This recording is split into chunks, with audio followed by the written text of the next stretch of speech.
네, 그러면 이제 31번 문제부터 보도록 하겠습니다. 자, 동작 시 아크가, 이제 아크, 불꽃이 발생하는 거죠. 아크, 우리 아크, 스파크, 이렇게 생각하시면 돼요. 불꽃이 발생하는 고압 및 특고압용 개폐기, 스위치죠. 개폐기 스위치. 또는 차단기 이격거리. 자, 이건 이제 이런 아크가, 스파크가 발생하는 이런 스위치부터 어느 정도를 띄워야 되냐 이거죠.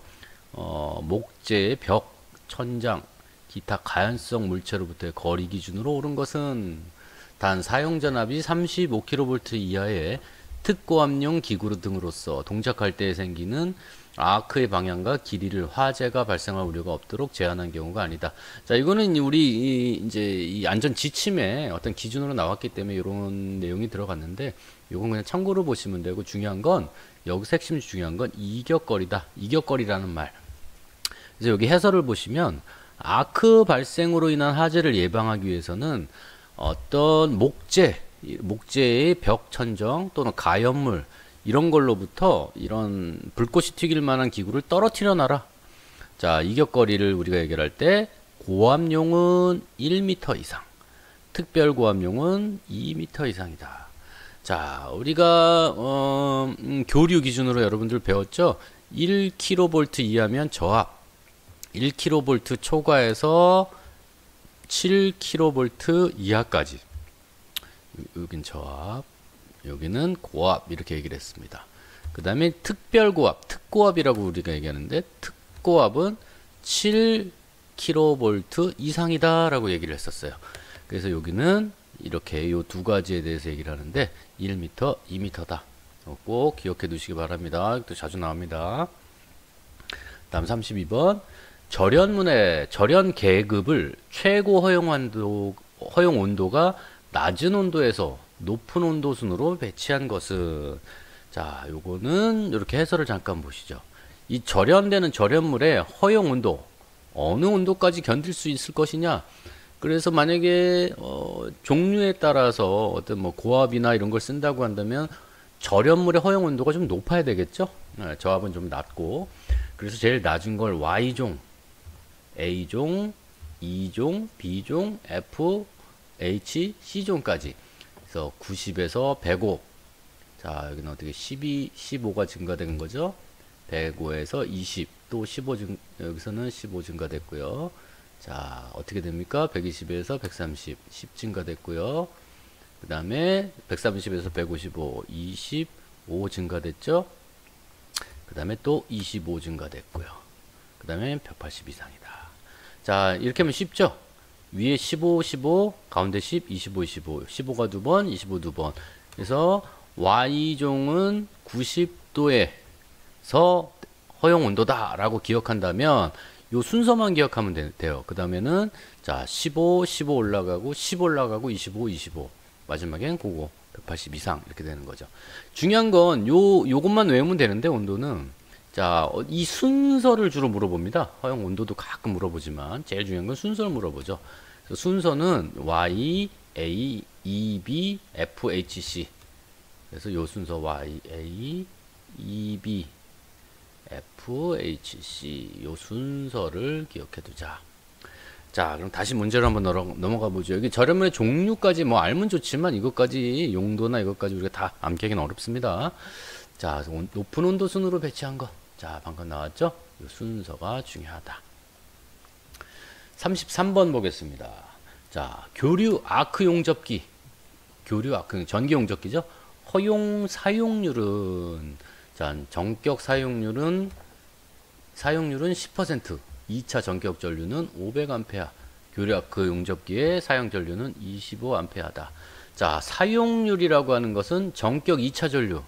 자, 그래서 기본적으로 이게 용접기가 전기 아크 용접기가 있다라고 하면 들어가는 쪽 1차, 그래서 나가는 쪽 2차. 그래서 여기다가 우리가 콘센트를 꼽죠. 꼽고 2차로 여기서 이렇게 용접을 합니다. 그래서 여기 1차, 2차 이렇게 되는 거예요. 그래서 뭐 그 부분은 나중에 우리 교재에 나와 있는 부분 보면서 한번 보시도록 하고, 이 공식을 하나 외워야 되겠죠. 실제 용접 작업분의 2차 전류. 그래서 이걸 허용 사용률이라고 한다. 근데 여기서는 전격 사용률을 곱해주자. 다시 얘기하면 전격 사용률은 10%, 그다음에 뭐 2차 전격 전류는 500 그대로 넣어주면 되죠. 2차 전격 전류 500, 그죠? 아크 용접기 사용 전류 실제 사용한 거죠. 그거는 여기 실제 용접 작업 250 곱하기 10%, 그래서 40%가 나오게 된다. 34번입니다. 교류 아크 용접기의 자동 전격 장치. 여기 조금 용어가 틀린데요. 정확하게 얘기하면 자동 전격 방지 장치입니다. 자, 그래서 항상 어떤 기구에 있어서 방호구의 명칭이 뭐냐가 중요합니다. 그래서 전기 용접기, 자, 아크 용접기라고 하죠. 아크 용접기에 들어가는 방호 장치는 자동 전격 방지 장치다. 전격의 위험을 방지하기 위하여 아크 발생이 중단된 후 약 1초 이내에 출력 측 무부하 전압을 자동으로 몇 볼트 이하로 저하시켜야 하는가. 자, 이걸 잠깐 설명을 드리면 아까 말씀드렸지만 여기 용접 장치가 있습니다. 여기 용접기가 있죠. 용접기가 있으면 기본적으로 여기서 이제 전원을 우리가 꽂고 들어가는 쪽이 1차, 나오는 쪽이 2차가 됩니다.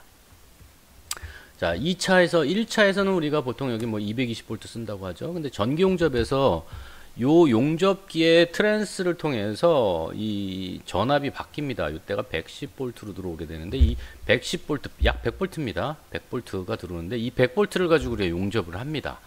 그래서 이렇게 한번 변환이 되고, 중요한 건 이제 용접을 할 때 예를 들어서 우리가 요 판에다 용접을 한다. 용접기를 여기다 갖다 댈 때 전기는 들어오고 나가는 곳이 있어야 되죠. 그래서 여기서 하나를 이렇게 더 연결을 합니다. 이렇게 하면 이 전기가 들어와서 이 안에서 저항이 생기면서 전기가 통하면서 여기서 용접이 되는 거예요. 자, 그런데 문제는 뭡니까? 용접을 할 때는 괜찮은데 이 용접을 안 할 때, 용접봉이 이렇게 떠 있을 때 공중에 잠깐 떠 있는 순간에 사람이 여기 손을 대게 되면 어떻게 됩니까? 이 용접 장치와 사람이 이렇게 만났을 때라고 한다면 이렇게 전원이 연결돼서 사람이 감전될 수 있겠죠. 그래서 기본적으로 아크를 쭉 발생시키다가 만약에 용접봉이 공중으로 딱 떨어졌다, 이때는 전기가 바로 차단이 돼야 된다는 거죠. 그래서 그걸 차단시키는 장치를 여기다 부착시킵니다. 바로 이 장치 이름이 자동 전격 방지 장치다. 그래서 이 용접을 할 때 전기가 통하고 있을 때는 100V가 흐르지만 용접봉이 이렇게 위로 떠 있을 때, 공중에 있을 때는 이때는 안전전압, 그래서 국내에 우리나라의 안전전압으로 얘기하는데 이때를 25V 정도, 이 정도면 안전한 전압이다 라고 볼 수가 있죠. 그래서 이렇게 해서 100V로 만들었다가 25V를 만들었다가 이걸 자동으로 해주는 것이 바로 자동 전격 방지 장치다. 자, 이거 기억해 두시고요. 35번 접지 목적에 따른 분류에서 병원 설비, 의료용 전자기기와 모든 금속 부분 또는 도전 바닥에도 접지를 하여 전이를 동일하게 하기 위한 접지를 무엇이라 하는가. 자, 접지 종류에 따라서 여러 가지가 있습니다. 이거 접지와 관련된 것들은 여러분들 교재를 한번 보시면서 하면 좋겠고, 자, 중요한 건 뭐냐면 시험에 가장 많이 나오는 게 이 등전이 접지입니다. 등전이라고 한다면, 등전이 접지라고 한다면 전위가 같다. 다시 말씀드리지만 전위가 됐든 수압이 됐든 모든 것은 높은 데서 낮은 데로 흐른다. 그래서 여기가 고전위, 전위가 많고, 전위가 많고, 요 아래쪽에 저전위가 있다라고 한다면 어떻게 됩니까? 높은 데서 낮은 데로 전기가 흐르려고 하겠죠. 자, 이것을 방지시키기 위해서는 어떻게 하느냐? 이 전압을 높이든 여기를 낮추든 해서 두 개의 높이를 똑같이 해주는 겁니다. 그래서 이 1번과 2번의 전위를 같게 해준다. 그래서 그걸 우리가 등전이라고 한다. 그래서 기본적으로 우리가 병원 설비에서 우리가 수술실이나 이런 데 들어오면 약품들이 막 많이 있고 뭐 액체 성분을 많이 있고 도전성 물질이 많아요. 또 수술실에서는 전기 장비가 많단 말이죠. 뭐 수술을 하기 위한 장비들. 그래서 이런 장비들 아래쪽에 이런 식으로 뭐 습한 것들이 많이 있다면은 이 전기가 통할 가능성이 있다. 그러면 여기를 아예 벽과 이 기기들, 이러한 기기들을 벽과 이렇게 접지를 시켜서 이 벽과 기기를 전위를 등전위로 만들어준다.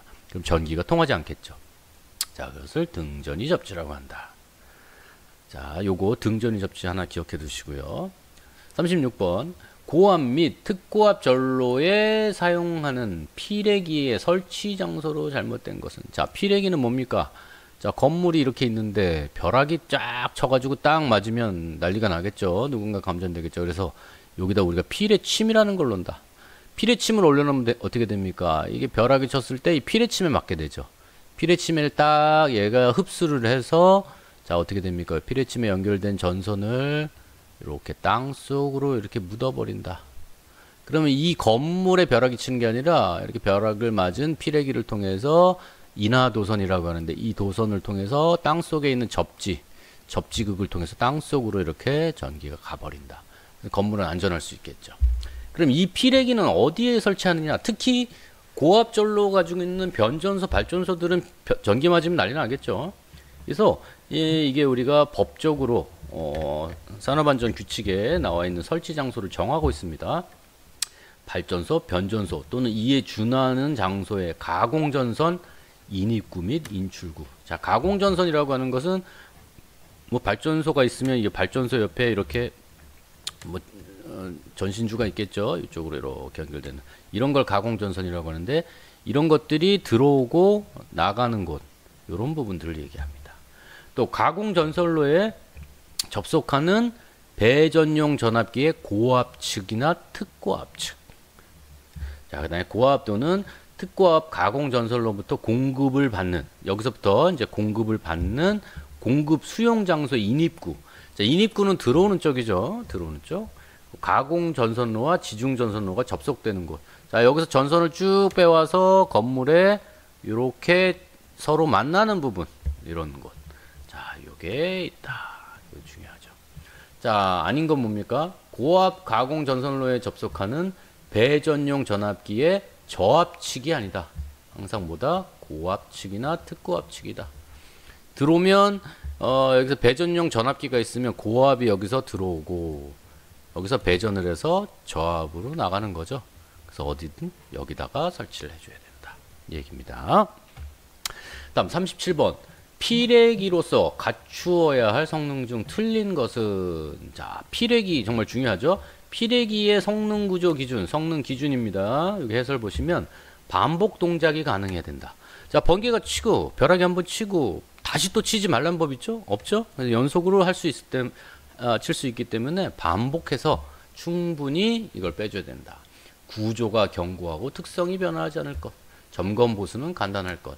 자, 충격 방전 개시 전압과 제한 전압은 낮아야 한다. 이거 중요합니다. 자, 충격 방전 전압. 여기서 약한 낙뢰가 쳤다. 약하다. 그랬을 때 얘를 쫙 빼주지 못하고 너무 약하니까 이건 그냥 무시 이러면 안 되겠죠. 뭐냐, 약한 전압이 오더라도 충분히 바로바로 빼준다. 그래서 이게 낮아야 되고요. 제한 전압. 정상적으로 가는 전류는 차단을 해줘야 돼요. 제한 전압도 낮아야 한다. 뇌 전류의 방전 능력이 크고 속류의 차단이 확실하게 될 것. 속류가 아까 얘기했던 이런 정상 전류. 속류는 정상 전류라고 보시면 됩니다. 여러분들 이거 기억해 두시고요. 충격 방전 개시 전압, 제한 전압은 낮아야 낮은 전압의 낙뢰도 충분히 빼줄 수 있다. 제한 전압은 낮을 것. 38번. 피래기의 제한 전압이 752kV이고 변압기의 기준 충격 절연 강도 1050이라면 보호 여유도는 약 몇 %인가? 자, 그래서 충격 강도가, 절연 강도가 훨씬 높아야 되겠죠? 제한된 값보다는. 그래야 여유가 있는 거죠. 그래서 그거는 절연 강도, 충격 절연 강도 큰 값에서 제한 전압, 낮은 전압을 빼줍니다. 그죠? 그럼 기준값은 뭐다? 이 제한 전압이다. 여러분들 안전율 보셨을 때랑 좀 비슷할 겁니다. 자, 곱하기 100을 해야 여유도, 우리가 100분율로 구할 수 있죠. 자, 어떻게 된다? 충격 강도, 내가 가지고 있는 절연 강도는 1050이다. 거기서 제한 전압은 750이다. 기준은 뭐다? 항상 낮은 값, 750이 제한 전압. 100분율로 나타내자. 이렇게 해서 39.63이 되게 됩니다. 네, 이렇게 해서 전기 설비 안전관리 문제풀이는 모두 마치도록 하겠습니다.